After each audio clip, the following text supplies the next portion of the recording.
사무엘하 17장 말씀 보겠습니다. 오늘 우리가 읽고 묵상할 말씀은 사무엘하 17장입니다.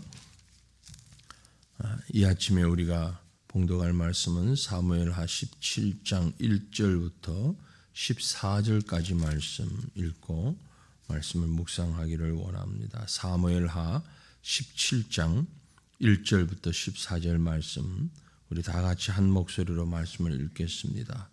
아히도벨이 또 압살롬에게 이르되 이제 내가 사람 12,000명을 택하게 하소서.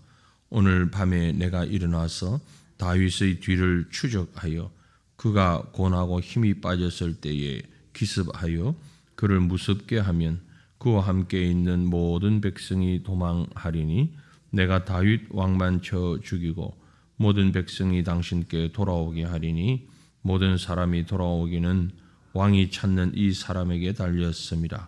그리하면 모든 백성이 평안하리이다 하니 압살롬과 이스라엘 장로들이 다 그 말을 옳게 여기더라. 압살롬이 이르되 아렉 사람 후세도 부르라. 우리가 이제 그의 말도 듣자 하니라. 후세가 압살롬에게 이르매 압살롬이 그에게 말하여 이르되 아히도벨이 이러이러하게 말하니 우리가 그 말대로 행하랴. 그렇지 않아야 하거든 너는 말하라 하니 후세가 압살롬에게 이르되 이번에는 아히도벨이 베푼 계략이 좋지 아니하니이다 하고 또 후세가 말하되 왕도 아시거니와 왕의 아버지와 그의 추종자들은 용사라. 그들은 들에 있는 곰이 새끼를 빼앗긴 것 같이 격분하였고 왕의 붙이는 전쟁에 익숙한 사람인즉 백성과 함께 자지 아니하고 지금 그가 어느 굴에나 어느 곳에 숨어 있으리니 혹 무리 중에 몇이 먼저 엎드러지면 그 소문을 듣는 자가 말하기를 압살롬을 따르는 자 가운데서 패함을 당하였다 할지라. 비록 그가 사자 같은 마음을 가진 용사의 아들일지라도 낙심하리니 이는 이스라엘 무리가 왕의 아버지는 영웅이요 그의 추종자들도 용사인 줄 알미니이다. 나는 이렇게 계략을 세웠나이다.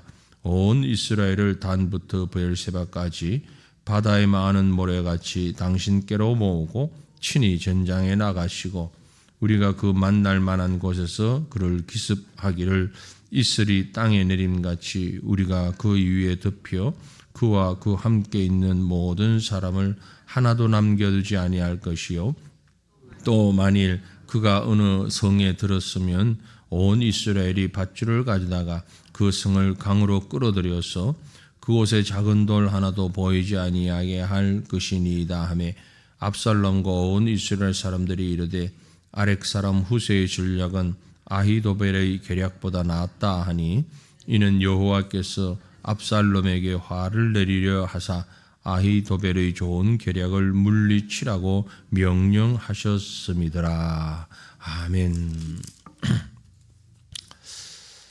참 일어나서는 안 될 사건이 일어난 이후 말씀을 우리가 좀 전에 읽었습니다. 아들이 아버지를 대항하며 대항이라기보다는 아버지를 반역하여서 반란을 일으키고 그 무리들이 아버지인 다윗을 몰아내는 그런 상황에서 아버지 다윗은 차마 아들과 칼을 맞대고 싸울 수 없는 그 아비의 마음으로 인해서 그런 일단 일보 후퇴하는 그런 모습을 보여주었죠.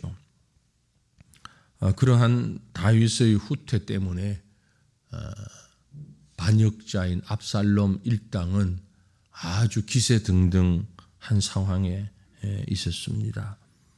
이제 압살롬이 생각하기를 이제 다 됐다. 한 방만 잘 공격하면 이 나라는 이제 내 것이다.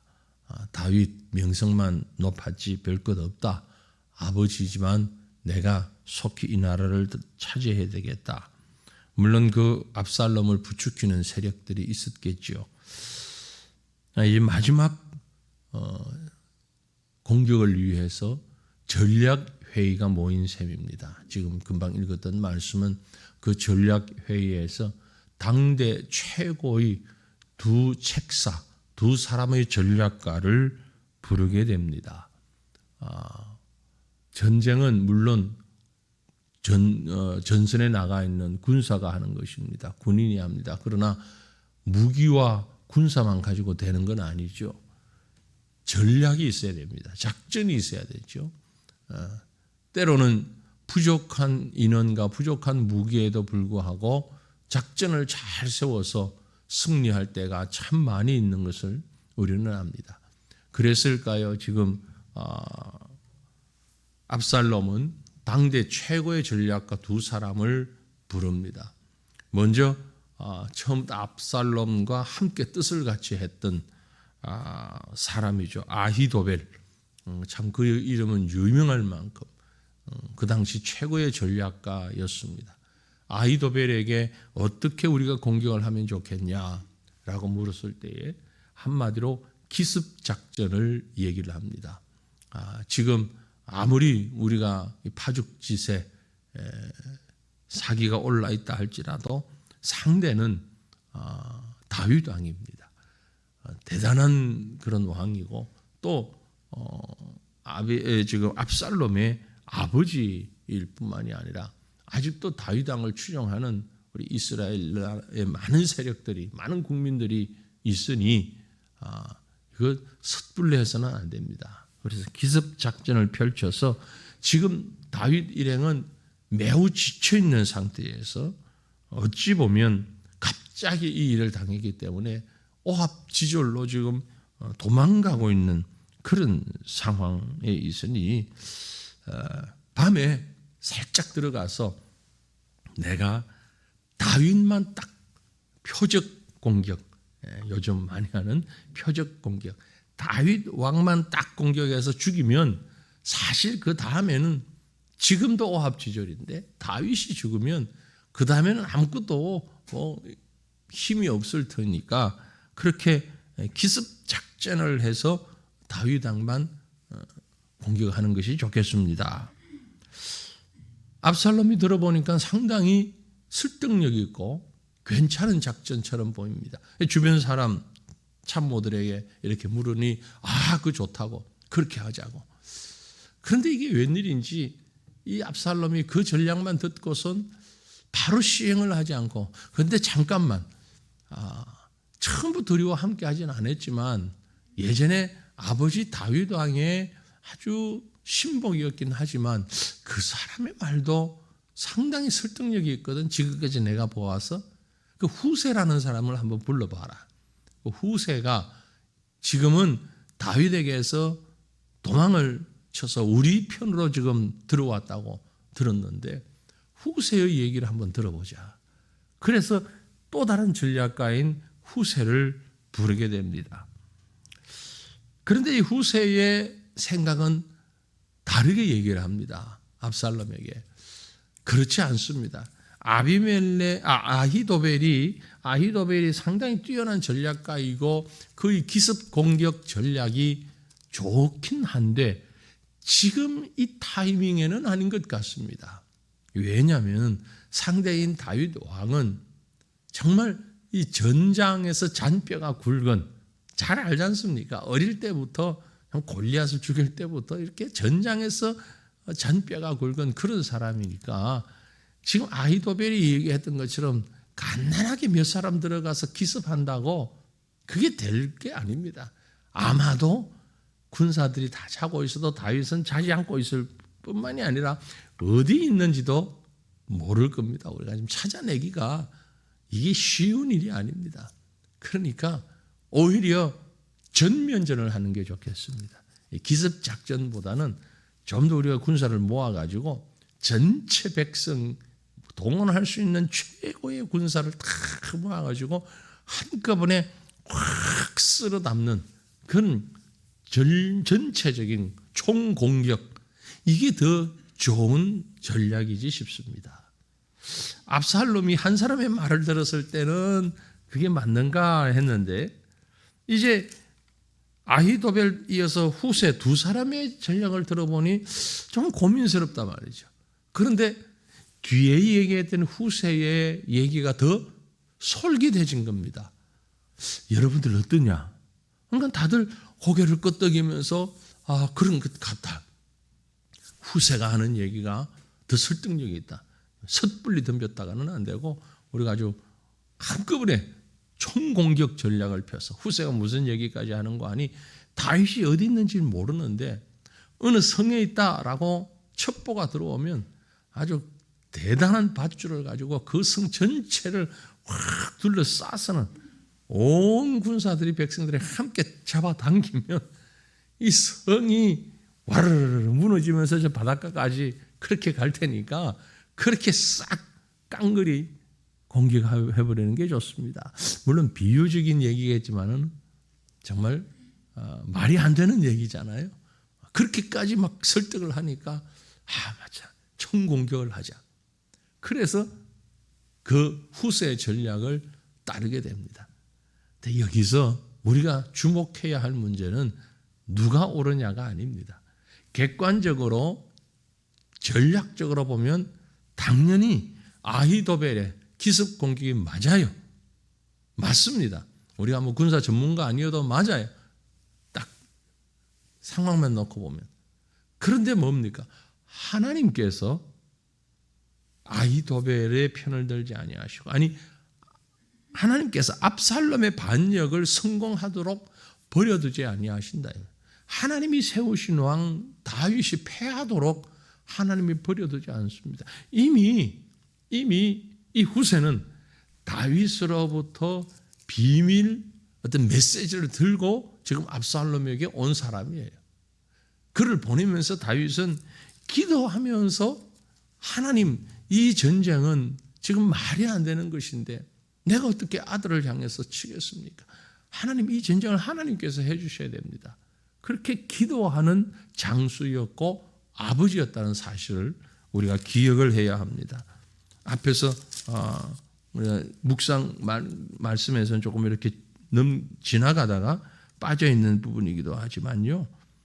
15장 사무엘하 15장 30절 이후에 보면 다윗이 감람산 길로 올라가며 그의 머리를 가리고 맨발로 울며 가고 얼마나 지금 처량한 모습입니까?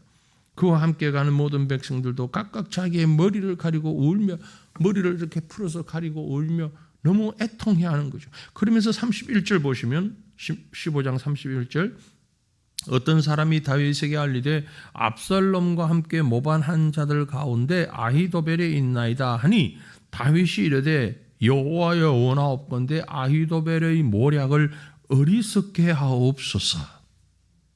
이미 지금 아히도벨의 말을 듣고 전략을 짤 것을 예상했던 거죠. 그리고 다윗이 기도합니다. 하나님, 저 아히도벨의 전략에 그 지금 전쟁을 일으킨 무리들 그들이 좀 어리석게 판단력을 흐리도록 아히도벨의 전략이 패할 수 있도록 해 주십시오. 라고 기도합니다. 그리고 쭉 이어서 보면 37절에 다윗의 친구 후세가 곧 성읍으로 들어가고 압살롬도 예루살렘으로 들어갔더라. 후세를 보낸 거예요.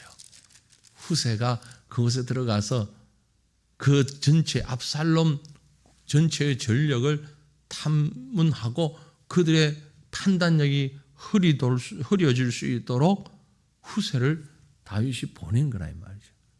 그러니까 후세가 가서 지금 압살롬에게 거짓된 전략을 막 그럴듯하게 얘기를 했는데 반역자인 압살롬 일행이 그만 비효율적이고 어쩌면 누가 들어도 옳지 않은 후세의 전략에 그만 귀가 반짝 뜨이고 지혜가 어두워지면서 그 말을 순종하게 만들어버린 것입니다. 결국 이것은 무엇인가 하니까 하나님이 하셨다라는 거죠. 앞서 15장 31절에 다윗이 기도했던 하나님께서 역사하여 주셔서 저 아히도벨의 전략을 이 압살롬이 듣고 그 우매한 전략을 따르도록 아히도벨의 전략이 패할 수 있도록 하나님 인도하여 주시옵소서. 그렇게 간절히 기도했잖아요. 전쟁은 사람이 하지만 결국 하나님께서 그 전쟁의 주인이 되시고 기도하는 자의 간구를 하나님이 듣고 응답하신다라는 것을 그대로 보여주고 있는 것입니다. 인간 세상에서 우리가 계획하고 생각하고 전략을 짜고 하는 지혜가 꼭 필요합니다. 그런 시간도 꼭 필요합니다. 하지만 그 전에 필요한 것이 있으니 하나님께 맡기는 겁니다. 하나님을 의지하는 겁니다. 누가 봐도 이것이 옳음에도 불구하고 하나님이 그 눈을 가리면, 하나님이 그 귀를 가리면 그들은 보지 못하고 듣지 못하는 것이고 잘못된 판단을 할 수밖에 없습니다. 하나님이 귀를 열어주셔야 합니다. 하나님이 눈을 열어주셔야 합니다. 이런 일들은 우리가 살면서 신앙생활 해오면서 얼마나 많은지 모릅니다. 그래서 더욱 이 말씀 보면서 우리가 하나님 앞에 기도하고 주님 앞에 나가야 할 것은 하나님께서 우리의 눈과 귀를 주장해 주시고 하나님께서 이 전투를, 이 전쟁을 주관하여 주셔서 하나님의 뜻이 이루어지는 시간들이 되게 해 주옵소서. 기도해야 할 것입니다. 오늘 우리가 당면하고 있는 남과 북의 관계, 지금 우리는 휴전 상태에 있지 않습니까? 어느 쪽이 이깁니다. 어느 쪽이 집니다. 이 기도보다는 하나님의 뜻이 우리 가운데서 이루어져서 이 전쟁이 오직 하나님의 손에 달려있음을 깨닫게 하옵소서. 기도해야 할 것입니다. 지구상의 여기저기에서 전쟁의 소문이 끊이지 않습니다. 러시아와 우크라이나의 전쟁이 지속되고 있고 지금 중동 지역이 지금 어디가 어떻게 되었는지 알 수 없을 만큼 엄청난 전쟁이 진행 중에 있습니다. 이 모든 전쟁들을 하나님이 다스려 주시고 그 속에서 하나님의 뜻이 일어나게 하셔서 원하기는 속히 전쟁이 끝나게 하시되 하나님의 방법으로 하나님의 뜻을 바라보며 어느 특정한 한두 사람, 어느 대단한 권력이 있는 사람의 그 의지대로가 아니라 하나님의 의지대로, 하나님의 뜻대로 이 전쟁을 잠재우시고 그 속에서 하나님의 뜻을 이루어갈 수 있도록 우리가 기도해야 할 것입니다. 오늘 이 말씀을 묵상하면서 역사의 주인은 하나님이시다라는 것을 다시 한번 기억하면서 우리의 판단력, 우리의 모든 생각 온전히 하나님 주관하여 주옵소서 간구하는 이 하루 저와 여러분 될 수 있기를 간절히 바랍니다. 같이 기도합니다. 살아계신 하나님 우리 아버지, 우리가 이 시간 이스라엘을 반역하며 다윗을 대항하여 일어났던 압살롬의 그 참 선하지 못한 전투의 모습을 봅니다. 그러나 그 속에서 하나님이 아히도벨과 후세 두 사람의 입을 통하여서 인간적으로 우리가 들어보았을 때 모두가 참 대단한 전략가이고 나름 가치 있고 그 나름대로 또 힘이 있는 그런 판단력을 가진 책사이지만 무엇보다 우리 하나님께서 그 모든 전쟁 또 거기에 관여된 모든 사람들 그들의 눈과 귀를 움직이실 때에 무엇이 옳고 그른가 하는 것이 중요한 것이 아니라 누가 하나님 앞에 더 가까이에 있는가, 어떤 사람이 하나님의 뜻을 이루어가는 사람인가, 이 기준을 가지고 볼 때에 참으로 하나님의 전능하신 손길을 간구합니다. 하나님, 주께서 친히 간섭하여 주셔서 반역을 일으켰던 압살롬 그 무리들의 귀와 눈을 막으시고 그것을 주관하여 주셔서 옳고 그름을 판단할 수 있는 힘도 잃게 하시고 그래서 잘못된 모습으로 결국은 그 전쟁을, 그 반역을 성공할 수 없도록 이끄신 하나님, 그 뒤에는 기도하는 다윗의 마음이 있었고 그 시간이 있었고 그 기도를 들으시고 응답하시는 여호와 하나님의 손길이 있었음을 우리가 보게 됩니다. 하나님, 모든 전쟁은, 모든 역사는 하나님의 다스림 안에 있는 것을 우리가 압니다. 원하오나니 우리 아버지 하나님, 우리 개인의 역사 속에, 개인의 계획과 작정 속에, 이 땅에 살아가는 영적 전투 가운데에 온전히 여호와 우리 하나님만을 의지할 수 있는 하나님의 백성들이, 하나님의 성도들이 되기를 간절히 소망합니다.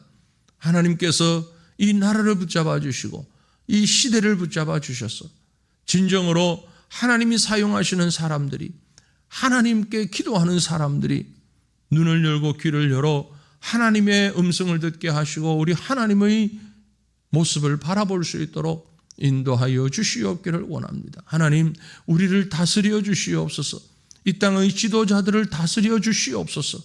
이 지구상의 모든 일들을 이끌고 있는 자들 하나님께서 친히 다스려 주셔서 인간의 욕심, 인간의 명예, 그 어떤 것보다도 하나님의 뜻을 먼저 생각하고 하나님이 원하시는 것을 먼저 기억하고 그 길을 쫓을 수 있는, 그래서 하나님의 나라와 의가 이 땅에서 이루어질 수 있도록 하나님 복 내려 주시옵기를 간절히 빌고 원합니다.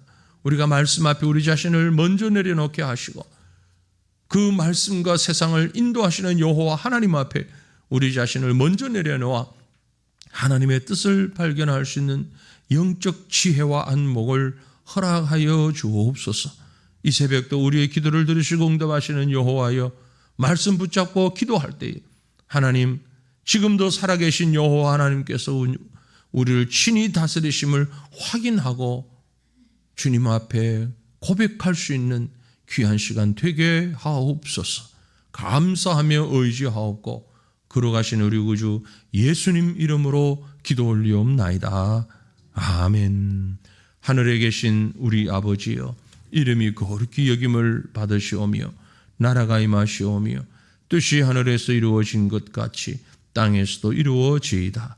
오늘 우리에게 일용할 양식을 주시옵고 우리가 우리에게 죄 지은 자를 사하여 준 것 같이 우리 죄를 사하여 주시옵고 우리를 시험에 들게 하지 마시옵고 다만 악에서 구하시옵소서. 나라와 권세와 영광이 아버지께 영원히 있사옵나이다. 아멘.